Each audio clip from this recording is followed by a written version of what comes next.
Masami nga pagbugas ang aso nga may upod nga abo sa Mount Canlaon makabig na nga eruption ukon paglupok. Suno pa sa FIVA. Nakatutok Aileen Pedreso. Sa sulod ng 24 oras, 3 ka beses nga nagbugas ang aso nga may upod nga abo ang Mount Canlaon suno sa PHIVOLCS.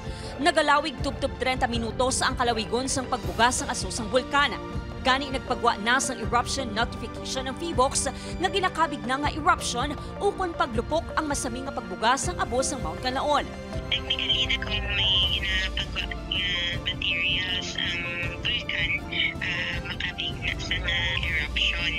Pero ang inalain daw yung sa nag-iigat ayer sa December nga mga ash emission. Wala siya sa mga seismic signal. Mahimo man nga kabigon nga minor eruption ang masami nga pagbugas ng abo sang bulkan suno sa PHIVOLCS.